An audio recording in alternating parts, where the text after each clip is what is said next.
तो मैं निवेदन करना चाहूँगा हमारे माननीय श्री हंसराज जी से, जो हमारे साथ हल पल रहते हैं और पूरा इनका सपोर्ट रहता है। बच्चों के लिए ये जो है आतुर रहते हैं कि मैं कुछ कर पाऊं। इसी भावना के साथ हमारे साथ कंधे से कंधा मिलाकर चलने वाले श्री हंसराज जी खीचड़, जो आपके ही गांव के हैं, आपके चिर परिचित हैं, इनका ज़्यादा परिचय देना भी जो है शब्दों में मेरे लिए मुश्किल होगा। मैं आमंत्रित कर रहा हूं श्री हंसराज जी को।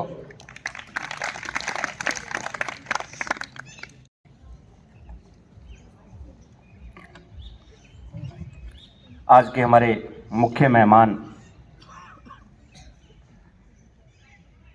श्रीमती संगीता जी बिश्नोई, प्राचार्य डाइट मताना, आज विशेष रूप से हमारे बीच मौजूद श्री अजय जी, खंड संसाधन संयोजक मंडी आदमपुर, अपने गांव से ही संबंध रखने वाले बहुत ही शालीन और मृदुभाषी स्वभाव के धनी श्री सुभाष जी भांबू, खंड शिक्षा अधिकारी जाखल, जिला फतेहाबाद। हमारे बीच विराजमान हैं इंद्रपाल जी Bhadu, lecturer diet Matana, Mahendra ji Bhadu, proprietor पोषण खल उद्योग मंडी आदमपुर। हमारे बीच विराजमान हैं इस सारे कार्यक्रम को लीड करने वाले गांव सदलपुर को शिक्षा के क्षेत्र में बुलंदियों की ओर अग्रसर करने वाले प्राचार्य श्री सतेंद्र जी और उनकी पूरी टीम। सबसे पहले तो देसी भाषा में कहूँ, बहुत लंबे समय से हमें बहुत उल्हाने मिल रहे थे, क्योंकि हम हर कार्यक्रम में आदरणीय ओम प्रकाश जी एससी साहब को इनवाइट कर लेते थे। आज हमारे लिए बड़े सुखद और खुशी के पल हैं कि शिक्षा के क्षेत्र में मेरे विचार से मैं कहूँ गांव से सर्वोच्च पद पर विराजमान है प्राचार्य डाइट मताना संगीता जी हमारे बीच मौजूद हैं। हमारे लिए बहुत खुशी और गर्व के पल है। बात चल रही है शिक्षा के, तो हम सब की नैतिक जिम्मेदारी बनती है। आज ये जो कार्यक्रम किया जा रहा है, जैसा कि आदरणीय मंच संचालक महोदय ने बताया, ये उन बच्चों का प्रतिभा सम्मान समारोह है और उन बच्चों के लिए मैं कहना चाहूँगा, वो बच्चे आज हमारे लिए रोल मॉडल हैं, दूसरे बच्चों के लिए रोल मॉडल हैं। किसी भी परिवार की उन्नति, गांव की उन्नति, राष्ट्र की उन्नति मेरे विचार से केवल शिक्षा से हो सकती है। इसीलिए कहा भी गया है, शिक्षा शेरनी का दूध है। शिक्षा शेरनी का दूध है, जो पिएगा वो दहाड़ेगा। जैसा कि हर स्कूल के गेट पे भी लिखा होता है, अस्तोर माँ सदगम्य तमसोर माँ ज्योतिर्गम्य, यानी कि शिक्षा ज्ञान हमें असत से सत की ओर और अंधकार से प्रकाश की ओर लेके जा रहा है। इस दुनिया में कोई व्यक्ति जिसके पास धन ज्यादा हो, उसको ज्यादा ताकतवर मानता है। कोई व्यक्ति जिसके पास पद बहुत बड़ा हो, उसको ताकतवर मानता है। कोई व्यक्ति जिसके पास अस्त्र शस्त्र बहुत ज्यादा हो, उसको ताकतवर मानता है। लेकिन मेरा व्यक्तिगत मत है कि जो व्यक्ति शिक्षित है, जो व्यक्ति विवेकशील है, जो व्यक्ति ज्ञानी है, हर बात को विवेक से की दृष्टि से देखता है, वो इस दुनिया में सबसे ताकतवर व्यक्ति होता है।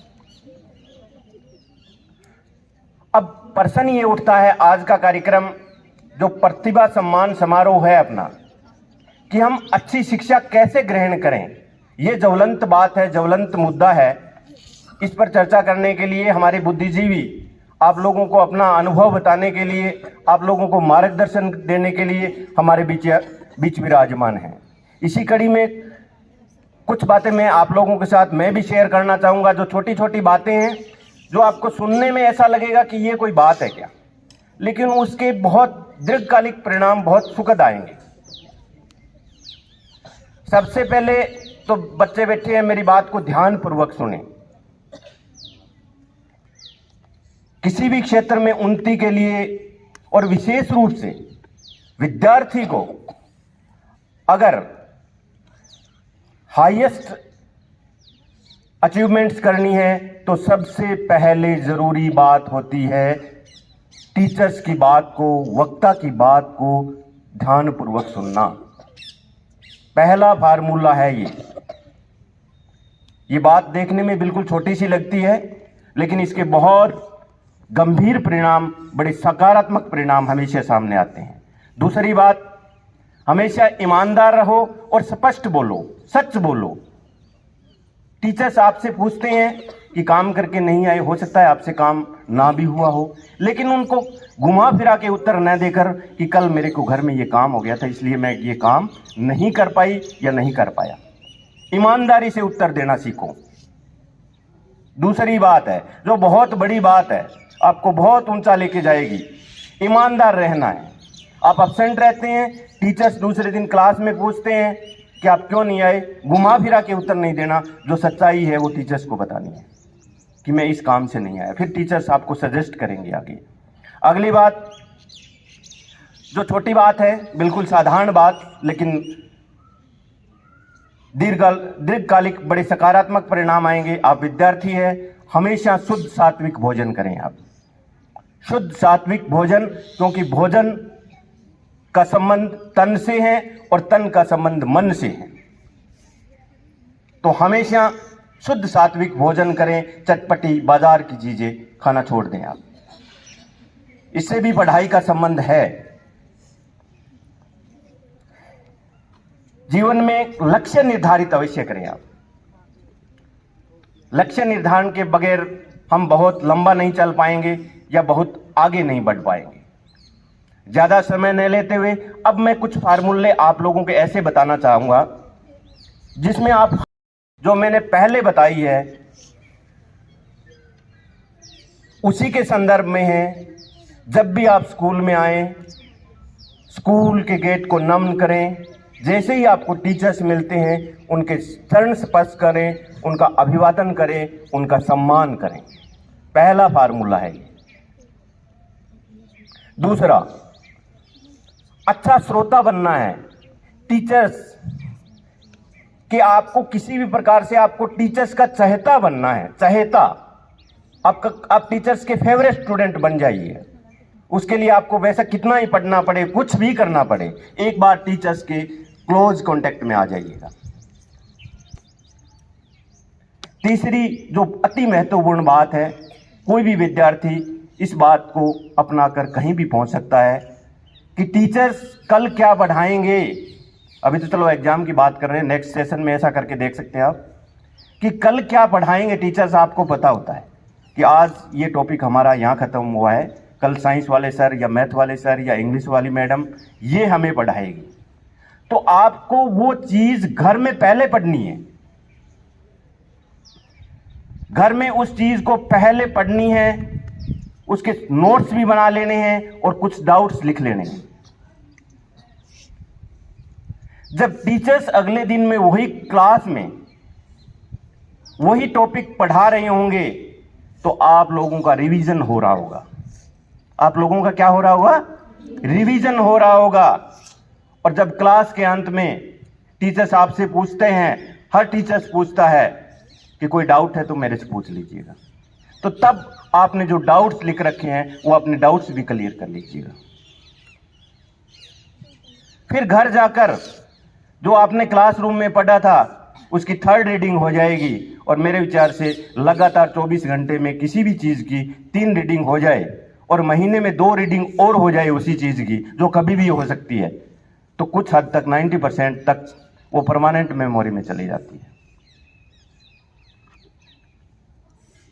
ये बात कहने में, सुनने में बिल्कुल आसान सी लग रही है, लेकिन जब आप लोग इसको प्रैक्टिकली करेंगे, हर रोज ये काम करके देखेंगे, तो थोड़ा सा शुरुआत में मुश्किल लगेगी, लेकिन धीरे धीरे आदत बन जाएगी। और जब ये आदत बन जाएगी तो आप ही वो बच्चे होंगे जो हर यूनिट टेस्ट में भी फर्स्ट आएंगे, क्लास टेस्ट में भी फर्स्ट आएंगे, और बोर्ड का एग्जाम होगा उसमें भी आप फर्स्ट आएंगे।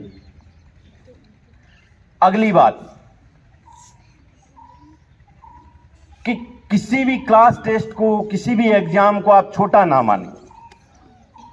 और एक छोटी सी बात मेरे कहने से भी आप एक बार करके देख लीजिएगा। एक बार यूनिट टेस्ट में, क्लास टेस्ट में, अब जो वार्षिक परीक्षा चल रही है उसमें एक बार आप कैसे भी, कितनी मेहनत करनी पड़ जाए, आप फर्स्ट, सेकंड और थर्ड आ जाइएगा। फर्स्ट या सेकंड या थर्ड, इन तीनों में से एक बार एक पायदान आप अचीव कर लीजिएगा। मैं आपसे बिल्कुल वादा करता हूं ये आपकी आदत बन जाएगी। क्योंकि इन फ्यूचर नेक्स्ट एग्जाम होगा, जब आपका 11वां 15वां या लास्ट में रहेंगे तो आपको महसूस होगा तो आप फिर पढ़ेंगे तो पहले, दूसरे और तीसरे स्थान पे आ जाएंगे। और आप भी, आपके दाएं और बाएं देख लीजिएगा, क्लास में जो बच्चा फर्स्ट आ रहा है ना, वही फर्स्ट और सेकंड और थर्ड आ रहा है, वही रिपीट हो रहा है बार बार, क्योंकि उसकी आदत बन गई है। वो आप सभी लोगों को ये आदत बनानी है कि जब फर्स्ट, सेकंड और थर्ड का डिसीजन टीचर्स को करना पड़े तो मेरे विचार से टीचर्स को पसीने आने चाहिए कि किसको फर्स्ट निकालूं और किसको सेकंड और किसको थर्ड। इसके लिए प्रयास आप लोगों को ही करने हैं। अगली बात, क्लासरूम के अंदर आप लोग बैठे हैं, आप लोगों की ये कार्यक्रम है, प्रतिभा का सम्मान है। ये बातें इसलिए बताई जा रही है कि अगले साल आप लोगों में से कुछ एक लड़कों का, कुछ एक लड़कियों का यहाँ पर सम्मान होना है। कोशिश रहेगी कि यह परंपरा हर साल चलती रहेगी। एक प्रश्न पूछने की आदत डालो आप, हर चीज पर प्रश्न दिमाग में पैदा कर लेना कि ये ऐसा घास है तो इसका क्या है, ये क्या छोड़ता है, क्या लेता है, कैसा इसका संरक्षण होता है। हर चीज को क्यों की दृष्टि से देखना शुरू कर दीजिएगा। ये कैसे होता है, क्यों होता है। ये छोटी छोटी बातें थी जो आपको ऊंचाइयों तक लेके जाएगी। और एक अंतिम बात के साथ मैं एक बात और कहना चाहूँगा, यहाँ जो भी बच्चे बैठे हैं, सोशल मीडिया से दूरी बनाएं आप। सोशल मीडिया में कुछ बच्चे, मेरे को पता है, अभी भी चेहरे भी मेरे ध्यान में हैं कि फेसबुक चला रहे हैं, इंस्टाग्राम चला रहे हैं। वो आदत आपको कहीं भी लेके नहीं जाएगी। आपके लिए आपका सबसे बड़ा दुश्मन है वो फिलहाल। और टीचर साथी बैठे हैं, मेरा निवेदन है उन लोगों का, मैं नमन करता हूं कि इन बच्चों का भविष्य आप लोगों के हाथ में है। ये बच्चे कहां से कहां पहुंच सकते हैं, ये अध्यापकों के हाथ में होता है। इसीलिए अध्यापक का दर्जा, गुरु का दर्जा भगवान से भी बढ़कर बताया है। गुरु गोविंद दों खड़े काके लागू पाए, बलिहारी गुरु आपने गोविंद दियो बताए। यानी कि जो व्यक्ति ज्ञान देता है वो अल्टीमेट होता है, और उनका हमें सम्मान भी करना चाहिए। और गुरुजनों को भी उनकी नैतिक जिम्मेदारी बनती है कि हमारे से किसी भी प्रकार की कोई भूल ना हो जाए। क्योंकि एक डॉक्टर भूल कर देता है तो उसकी भूल को कब्र में दफना दिया जाता है। एक इंजीनियर भूल करता है तो एक बिल्डिंग को तोड़ के दोबारा बनाया जा सकता है। लेकिन अगर एक टीचर्स के द्वारा भूल हो जाती है तो उस भूल का मेरे विचार से 5 या 7 पीढ़ियों तक नुकसान सहन करना पड़ता है। तो टीचर साथी से मेरा नम्र निवेदन कि किसी भी प्रकार की हमें जो जिम्मेदारी मिलती है, हमें जो ये काम मिला है, खुद में ऐसा संकल्प करें कि हम दुनिया के सर्वोत्तम काम में लगे हुए हैं।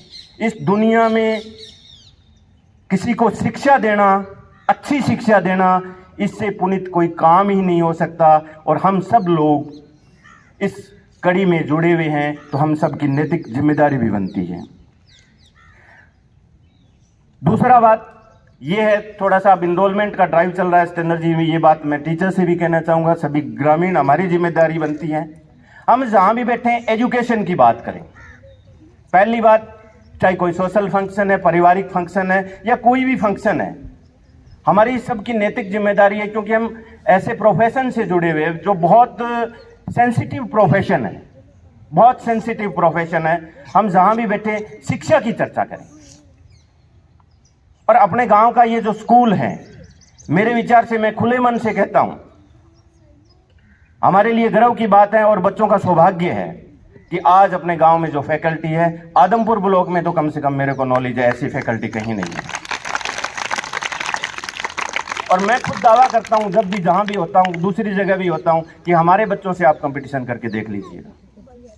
तो इस बात के साथ ही अध्यापक की जिम्मेदारी और ज्यादा बढ़ जाती है और इस जिम्मेदारी को आज तक और आगे भी हम ठीक प्रकार से निर्वहन करेंगे, इसमें कोई शंका नहीं है। जब मेरी बात चल रही थी, एक मेरी टीचर से वो रिक्वेस्ट है कि कई बार डिपार्टमेंट बहुत इवेंट करवाता है और हम उस इवेंट को बोझ मान लेते हैं या धक्काशाही से मान लेते हैं। जैसे कोई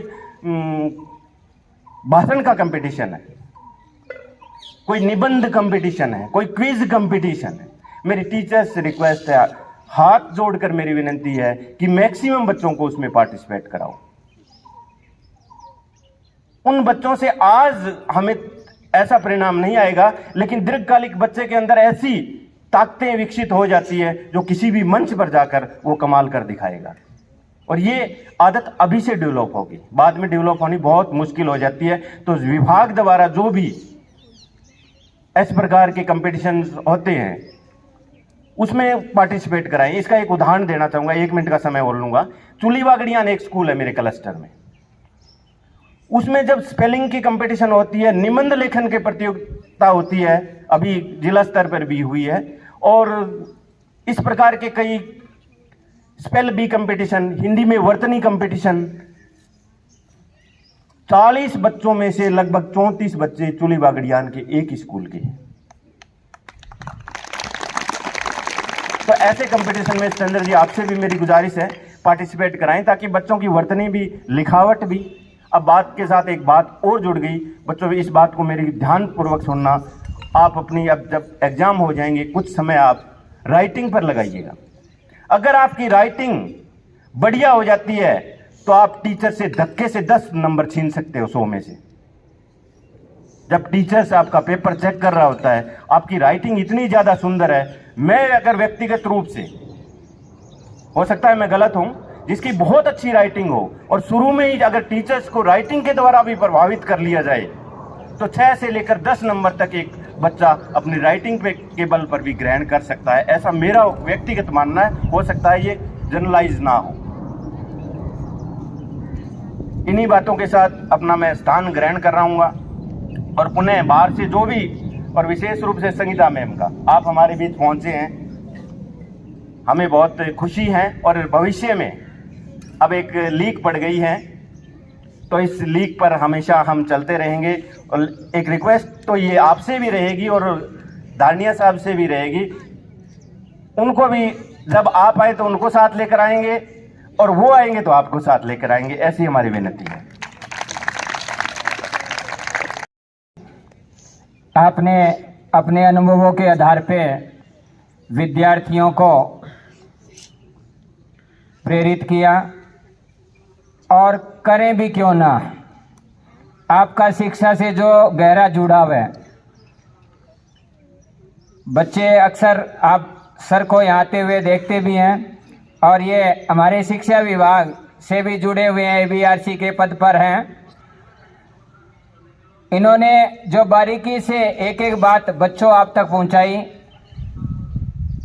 जरूर आप इनको जो है आत्मसात करेंगे अपने जीवन में, और तभी इन कार्यक्रमों का लाभ है कि हम उस अच्छी चीज़ को सुने और अपने जीवन में उनको उतारें। और ये इनका अनुभव बोल रहा था हंसराज जी का, और इन्होंने शुरुआत जो है बोल करके नहीं की, इन्होंने शुरुआत काम करके दिखाया है। और ये शुरुआत अपने घर से की, अपने बच्चों से की, जिनके बारे में आप पहले भी जानते हैं।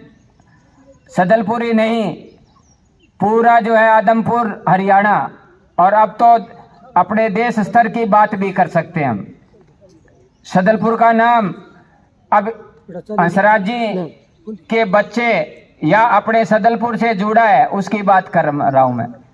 इनकी 2 बेटियां हैं, जुड़वा बेटियां, पूनम और पुष्पा। बहुत सारे बच्चे जानते भी हैं। वो होनहार बेटियां जिस तरह से आगे बढ़ी और हर जगह जो है उनकी आउटस्टैंडिंग परफॉर्मेंस आपको देखने को सुनने को मिलती है। और बेटा आशीष जो आईएफएस है, इंडियन फॉरेस्ट सर्विस में है, आईएफएस, ये एक यूपीएससी बहुत बड़ी, देश की सबसे बड़ी परीक्षा है, उसमें उनका चयन हुआ। पीछे हंसराज जी, महेंद्र जी भांबू और बहादुर साहब और श्री सुभाष चंद्र जी भांबू साहब, इनके नेतृत्व में एक कार्यक्रम करवाया गया, शिक्षा संवाद, जिसमें आप सभी बच्चों ने भाग लिया था। वो एक मोटिवेशनल प्रोग्राम था। वो सारी चीजें, उनसे जुड़े हुए बुद्धिजीवी आज यहाँ हैं। अब आप शिक्षा के प्रति इनका लगाव, आप बच्चों से स्नेह और गांव के प्रति इनकी एक बहुत सकारात्मक और ऊंची सोच का परिणाम है कि आज ये हमारे बीच आए हैं, बीच में आते रहते हैं और अपने मार्गदर्शन से न केवल आपको, हमें भी लाभान्वित करते रहते हैं। मैं पूरे स्कूल परिवार से हृदय से आभार व्यक्त करता हूं हंसराज जी और उनकी टीम का। जोरदार तालियां।